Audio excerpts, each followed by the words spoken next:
The passage of time is inevitable.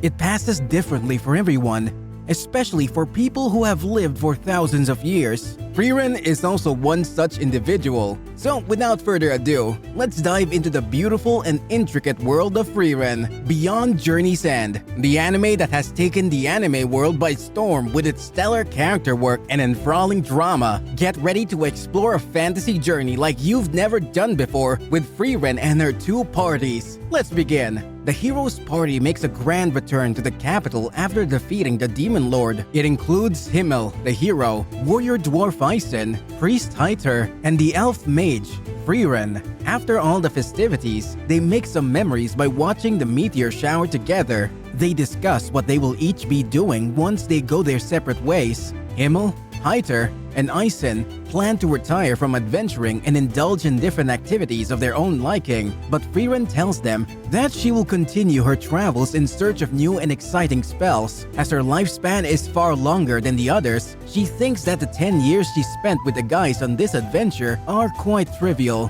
Frieren then claims that she knows a much better place to view this meteor shower, so she'll take everyone to that place once it shows up again in 50 years. The others agree to the proposition, but they can only chuckle at the casual way she treats that time span. And just as she said, Frieren keeps her promise and comes back 50 years later to the capital. Isen looks the same but is much older than he seems. While Heiter and Himmel have become proper old men, Frieren picks up an item she needs from Himmel and then takes everyone on a journey that lasts a whole week to follow through on that promise. As the crew marches towards their destination, they are reminded of the 10 years they spent adventuring together. They view the meteor shower and it looks much prettier this time around. Shortly after completing the journey, Himmel the hero passes away from old age. He lived a fulfilling life full of adventure and spirit. As the whole kingdom mourns his death, Frieren simply shows no reaction, but bit by bit, hearing people talking behind her back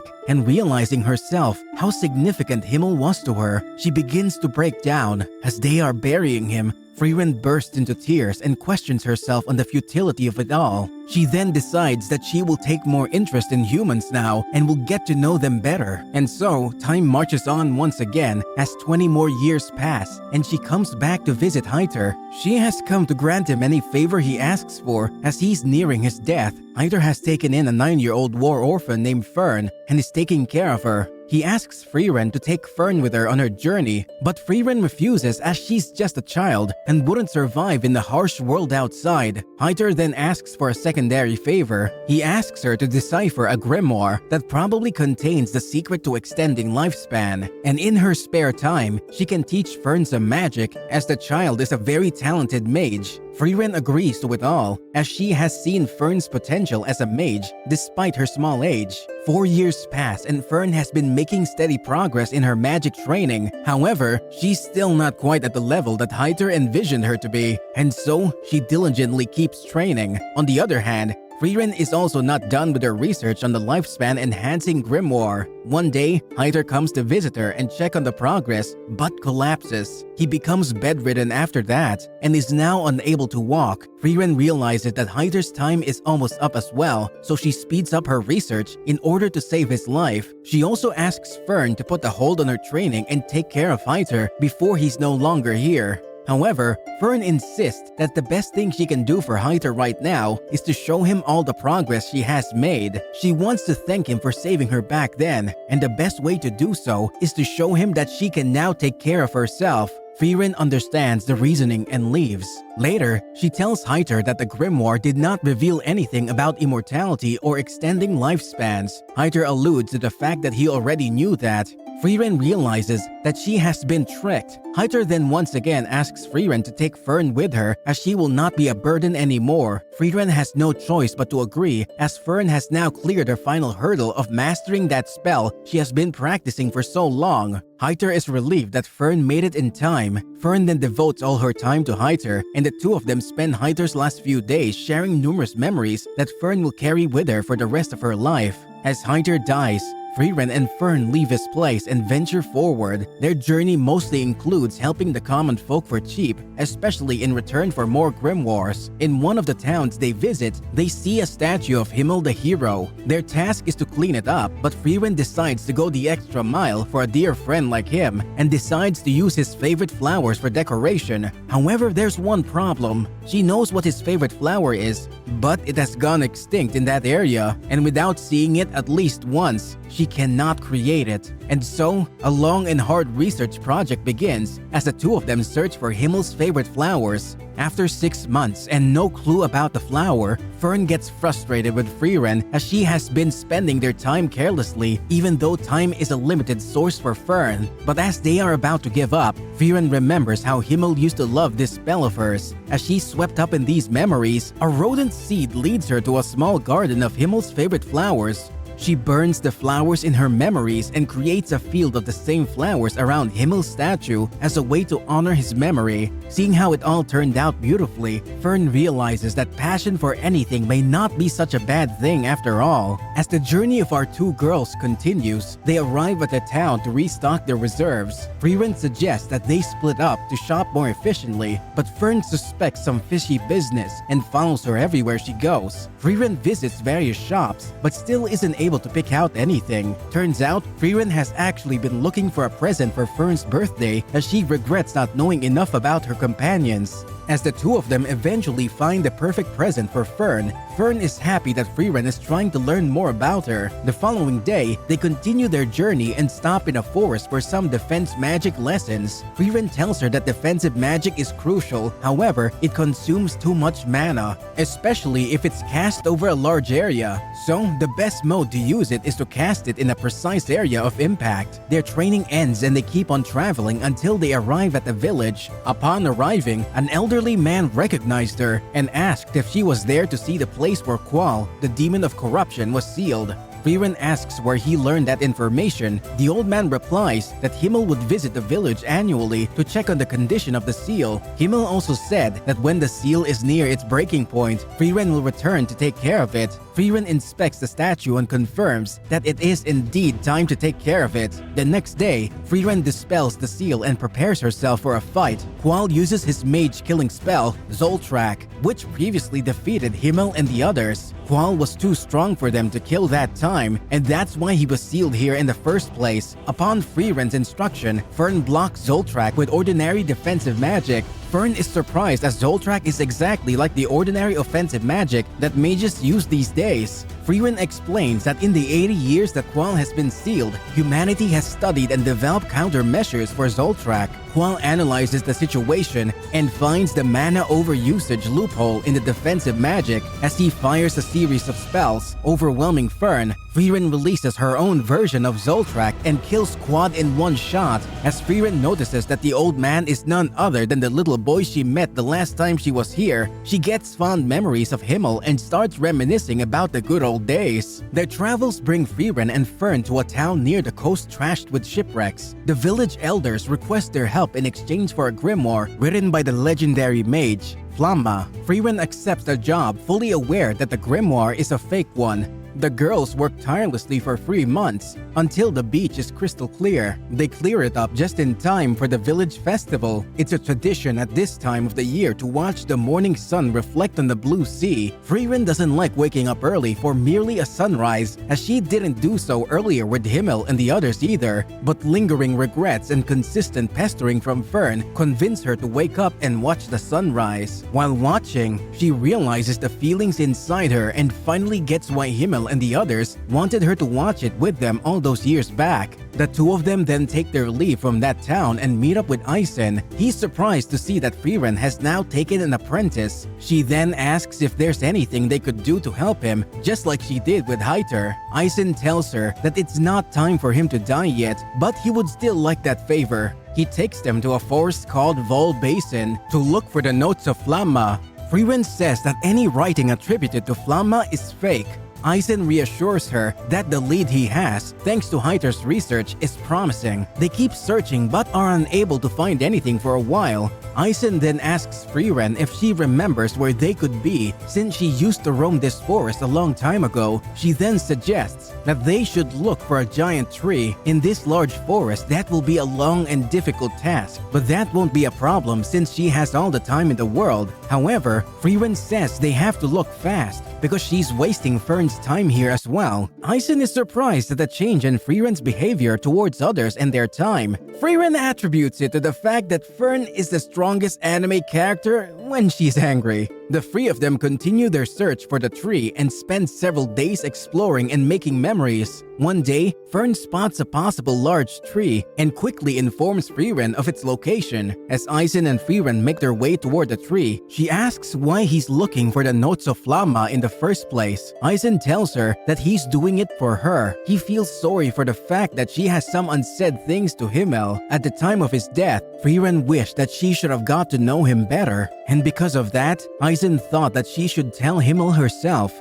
That's where the notes of Flamma come in. It's believed that in those notes, Flamma discusses how she spoke with the dead. Frieren quickly dismisses the idea as just a fairy tale, but Aizen cleverly counters it with the fact that not too long ago, magic was also thought to be the stuff of fairy tales. Frieren approaches the tree, triggering a memory that took place 1,000 years ago. As an orange-haired mage is planting a seedling, she says that it will grow into a big tree in the future. Turns out, the legendary mage Flamma is Frieren's master. She also claims that one day, Frieren will make a terrible mistake that she can't take back, and that her regrets will lead her here. For that time, the notes of her master will be there to help. Frieren dispels the barrier of the tree and reveals a book. Frieren takes a look at it and confirms that it is indeed from Flamma. Aizen asks if the book says anything about speaking with the dead. Frieren says that it does and is in fact that very page is already open. In it, Flamma wrote that in the very northern part of the continent, there's a land known as Aureole. She saw her old friends and comrades there and was able to have a chat with them. After hearing all this, Aizen tells her to go there and deal with her regrets. They check where this place could be, and it turns out it is Enda, the same place as the Demon King's castle. Frieren agrees and decides to go there as she has already been planning to retrace the steps of her previous journey. Aizen apologizes to Fern as it is a long journey. He tells her that it took them 10 years to make it to Enda. Frieren jokes how it will be yet another small adventure of 10 years. Aizen then points out that even though for her it's only a brief period of 10 years, that same brief period has changed her completely. Frieren is surprised at the authenticity of that statement. She contemplates her past for a bit and bids farewell to her comrade Aizen, and so the journey finally has a purpose now as the girls are heading for Aureole, which lies pretty much at the end of the world. Frieren realizes that 10 years is a particularly long time for Fern due to her normal human lifespan, but Fern has decided to follow her regardless. The two of them continue on their journey and enter a village where disappearances have become the norm. They find out that people suddenly disappear after seeing the ghosts of their beloved people. Frieren has a hunch that it's an Einsam, a monster that lures people in with illusions of their beloved ones and then devours them. It's a fairly weak monster as it can be easily taken care of with a simple attack spell, but most people get trapped because they are unable to shoot their loved ones even if they know it's an illusion. When the girls decide to continue their journey and take the monster on if it shows up, Frieren is worried about Fern's resolve. As they venture into the forest near the village, they get surrounded by mist and start seeing their respective illusions. It's Heiter for Fern and Himmel for Frieren. Himmel tells Frieren to shoot him as that's what he would say. Frieren easily dispatches this Einsam. As she has shot an Einsam before when it took the shape of her master, Fern gets troubled by Heiter's ghost and is unable to kill it. Frieren then exposes the Einsam with her magic and lets Fern finish it off. The two of them then continue their journey and come across a dragon. Frieren wants the grimoire lying in its nest, so she decides to kill it. They try to do a hit-and-run strategy first, but as it will take a long time, and Fern is a wuss, They decide to search for a frontline warrior. The premise is that the warrior will distract the dragon, while Frieren and Fern will shoot it down with powerful spells. The nearby village points to Stark as their favorite warrior. Turns out Stark is Aizen's student and was the only person who stood up to the dragon when it attacked the village. The dragon saw him and left the village alone. He has been on patrol of the dragon ever since. When Frieren asks him to join her and pesters him with some annoying questions, Stark reveals that the only reason he stood firm against the dragon back then was because he was frozen in fear. According to him, the dragon left on a whim and he has been riding the coattails of that day ever since. Fern gets disappointed in Stark after hearing all of that, but Frieren gives him till morning to decide. She's confident in him because he's Aizen's student and because his training drills reveal that he's a capable warrior. Stark finally admits to Fern that he can take on the dragon, but the problem is that he's a little bitch. Lacking in confidence, he's unable to do the things he wants to do. Fern showers him with some words of encouragement and tells him that all he needs is resolve. The next day, Stark agrees to fight the dragon, but is still shaking in his boots. Frieren remembers how Aizen used to be scared exactly like that all those years ago. She tells Stark about Aizen's fears and pushes him to go for it. Stark engages the dragon and absolutely destroys it with some clean and powerful strikes. Just as he pinned it down, he's waiting for Frieren to launch her spells, but she points out that it's already dead. The warrior did not need any support. All it took was some resolve. Stark joins the party and the three of them move towards the northern lands. They reach the city of Wall, which serves as the checkpoint between northern and central lands. The gates are closed right now though, due to recent demon activities outside town. Frieren is very happy with this development as she gets to do more research in such a big city. But Stark and Fern are concerned with the amount of time it may take to reopen the checkpoint. The two of them decide to look for ways to go past the checkpoint, but are unable to find anything useful. Stark reveals to Fern his reason for being on this journey. He wants to go on a big adventure just like his master, and then brings a lot of stories to tell him. As they are stumped on what to do now, the city's Castellan recognizes Fern from the party of the heroes and opens the checkpoint for her. He believes that she's here to help clean up the demons down north and gladly lets her and her fellows pass. The whole party is treated like heroes going on a long journey and are given a big send-off. For Frieren, it's a thing of embarrassment as she has been in this situation far too many times. But for the kids, it's the grand beginning of their very own adventure.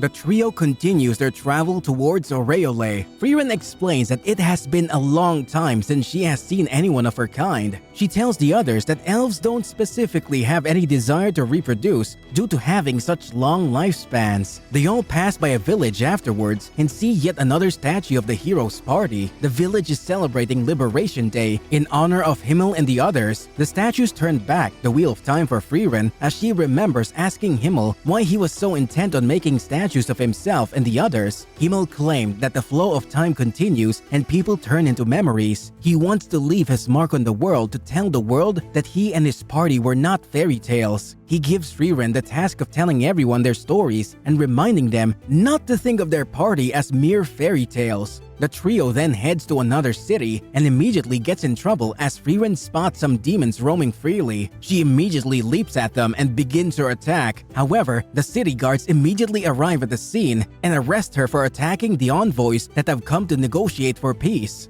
Frieren is taken to a dungeon. Fern and Stark gather information and later visit her there. They tell her that Aura the Guillotine, one of the Demon Lord's 7 Sages of Destruction, has started causing trouble recently and has been waging war against this city for 28 years, since around the same time as Himmel's death. They claim that both sides are now tired of war and have been negotiating for peace. However, Frieren is not convinced in the slightest, as she knows from experience just how sly and ugly these demons are. We cut back to a flashback of Himmel sparing a demon once, despite Frieren's warnings. The demon lives with the people of the village for a while, but soon shows its true colors. It burns down the house it has been living in and takes one of the children hostage. Himmel snaps at it, cuts its arm, and the party kills the demon. Back Back to the present, Frieren tells Stark and Fern that the only reason they learn how to speak like human beings is to deceive them into lowering their guard. The city's Graf, Granat, invites Lugner into his office and decides to kill the peace envoys. He claims that it's revenge for his dead son,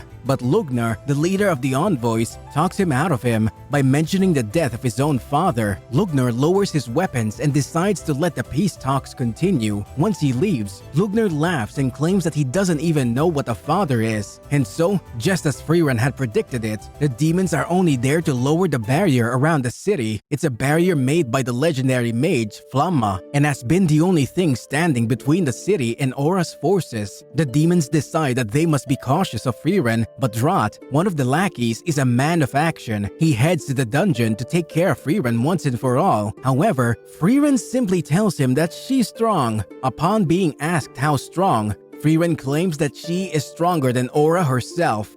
Despite being properly warned, Drat is foolish enough to attack Frieren. She counters him, kills him, and leaves the dungeon. When the news of Frieren's escape and the death of the guard that had been on duty, along with Drat's disappearance, reach the ears of Granat, he becomes suspicious of Lugner and the others. Now that the cat's out of the bag, Lugner reveals his true colors and captures Granat to force him into lowering the barrier of the city. In the city, Fern and Stark spot Frieren and ask her to defeat Lugner and the others. She refuses to do so and tells them that she's escaping town right now. She tells them that they are strong enough to defeat the demons by themselves. She doesn't tell them anything and goes on to confront Aura outside the barrier. Later that night, Fern and Stark manage to sneak into the keep to save Granat. As Stark is trying to free him from his chair, Lugner arrives and starts a battle. A surprise attack from Fern, thanks to Stark's distractions, seriously wounds the demon and the two of them leave with Granat. Lugner knows that he has a way of tracking them both and decides to wait a bit to properly heal from his wounds. Before going, Fern tells Lugner that she has used Zoltrack on him. As he's healing, he puts the pieces together and realizes that Frieren is in town. It triggers a memory in him as he remembers the story of an elven mage who has slain more demons than anyone in this world. Turns out, Frieren has been given the title of Frieren the Slayer for slaying all those demons throughout the years. And with that, we see that Frieren and Aura are having a standoff outside town, indicating the calm before the storm.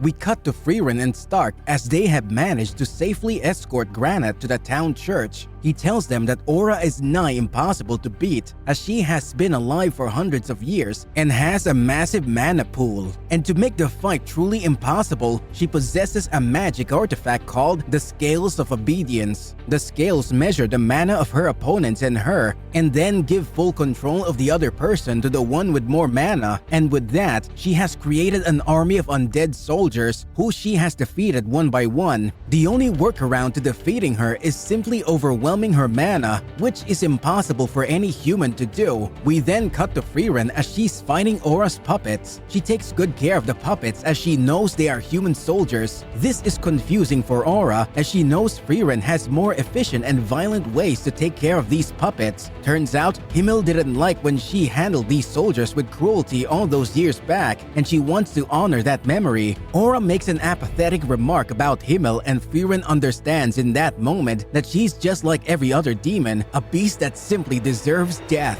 Cutting back to Stark and Fern now, Lugner and his lackey Linny ambush the two adventurers as they are planning to get Frieren's help. The demons use Lugner's bloodstains on the hero's clothes to track them. They each pick their opponents and start fighting. Lugner picks Fern while Linny picks Stark. In both the fights, the demons initially gain an upper hand, but once the heroes have exhausted themselves a bit, the power of flashbacks kicks in and the fight starts taking a positive turn. Linny kicks the crap out of Stark, but is unable to finish him off. Turns out, she has been using Eisen's fighting style since the start, but lacks his terrifying strength to execute the killing blow. Stark takes advantage of the fact that her attacks are mere imitations of his master, tanks the blow, and ends the fight with a powerful strike. On Fern's side, Lugner claims that he has much more mana and control than her, but Fern's casting speed poses a serious threat. She overwhelms him by casting numerous spells quickly. Her casting speed is even better than Frieren, so she destroys Lugnar's defenses and mortally wounds him, establishing her authority as the superior mage. Completely defeated and waiting to die, Lugnar engages Fern in a conversation about Frieren's fate if she fights Aura. Fern shows absolute faith in her. As she's charging up her final attack, Lugnar realizes that Fern and Frieren both suppress their mana. He calls the two of them a disgrace to mages, as it's taboo to suppress your own mana as a mage. Once Fern finishes him off, we cut back to a flashback from 1,000 years ago as Flamma comes across a destroyed elven village with the corpses of elves and demons lying around. She sees a lone survivor near the corpse of a demon general and tells her how the villagers were foolish enough not to run and hide. Frieren manages to see how powerful Flamma actually is, despite her suppressing her mana. So Flamma takes her in her care and decides to train her as an apprentice. The two of them face some more demons as soon as they get out of the village, but Flamma takes care of them easily. Flamma teaches Frieren how to trick demons.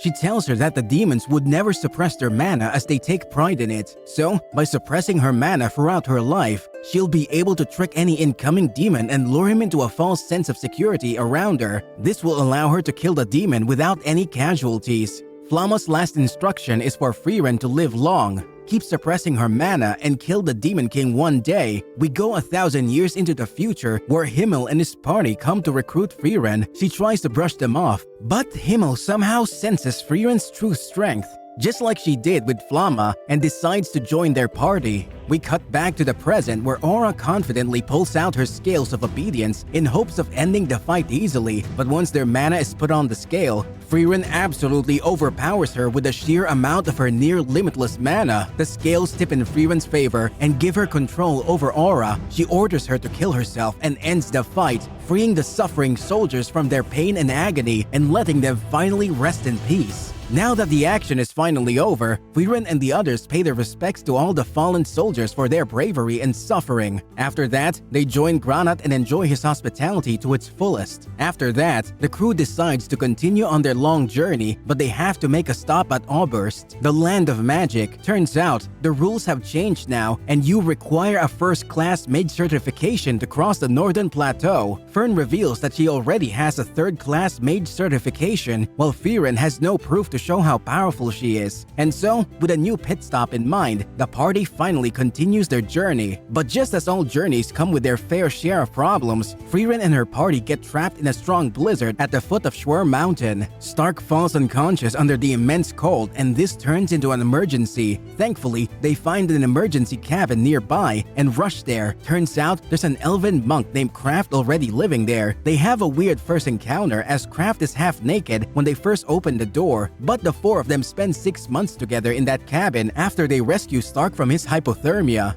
Once the winter is over, Kraft and Frieren have a long chat about their beliefs, as both of them share the same pain of outliving everyone. Kraft claims that he has been alive for a long time now, and people tend to forget everything once enough time passes, no matter how grand your deeds are. He claims that he believes that the goddess exists solely because he wants to see her at the end of his journey. His lonely journey would not have any meaning if she didn't exist, and so he needs her to exist for his own selfish reasons of being praised by her for living a good life. He then asks Frieren if she would like to be praised by him, but Frieren remembers how Heiter used to say similar things and praised her back when she was traveling with them. So she politely declines his offer, stating that she has already been praised by someone. Kraft gives her gifts for Fern and Stark and tells her to cherish every moment with her friends before saying goodbye. He says his farewell and hopes to meet Frieren in another 300 years. The gang continues its journey to Oberst. On their journey, they make a stop at the Village of the Sword, the place where the legendary hero's sword rests. The village's people have been expecting Frieren as it's time for the regular checkup of the monsters that she has been tasked with. After clearing out the monsters, we find out that the legendary sword is still embedded in stone. Stark starts asking questions about it as he has been told stories about Himmel the hero pulling out the sword and defeating the Demon King with it. Frieren tells him that Himmel, in fact, failed to pull out the sword, but instead of getting depressed over it, he simply resolved to defeat the Demon King without the sword. And of course, he put the weight behind his words when he actually achieved the feat of defeating the Demon King. But truth gets covered up when legends are made. People don't want their heroes to fail even once, hence they cover up the truth. After learning how truly Chad Himmel was, the gang leaves for the next town. When they get there, Fern asks Stark what he wants for his 18th birthday. Stark tells her that the warrior village he comes from didn't really celebrate his birthdays. Stark thought that he was a failure who could never measure up to his brother's or his family's legacy. He especially regrets the fact that he ran away when the monsters attacked his village. Fern gives him some confidence and buys him a silver bracelet for his birthday. Once they return, Frieren treats them with a delicious Hamburg steak, following Eisen's tradition of always cooking it for them on their birthdays. Frieren explains that in the warrior culture, Hamburg steaks are for those who always work the hardest. Upon hearing this, Stark remembers how his brother used to cook such steaks for him on birthdays. He also remembers the other good memories he had with his brother, including the time he told him to run away as far as possible during the attack on his village. This gives Stark a sense of closure as he realizes that at least his brother truly loved him for who he was and was never disappointed in him.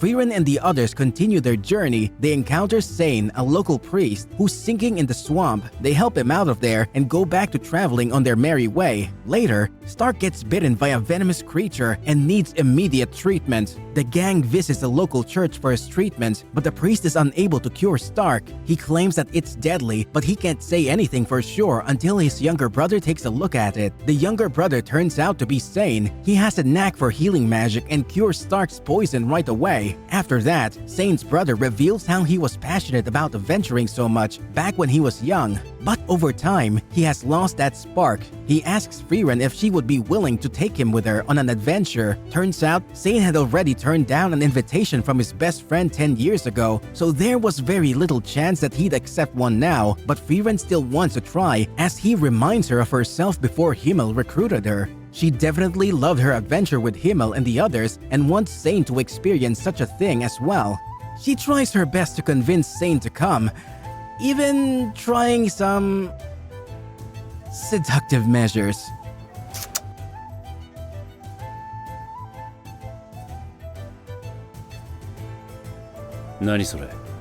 But Sane refuses to leave. Turns out, Sane does not want to leave this town because his brother turned down an opportunity from Hyter to move to the Holy City. The reason was to take care of Sine in his own hometown. He feels responsible now for that decision and wants to stay with his brother to repay him. However, his brother hears all this, comes out and slaps him on the face. He tells him that he has not once regretted the decision of staying in this town, but Sane clearly has regrets, so he should follow his dreams and stop caring about all the trivial stuff. This speech from his brother finally convinces Sine to take up the mantle of an adventurer. Thus, Sine joins Frieren's party to find the whereabouts of his dear friend who left this town 10 years ago.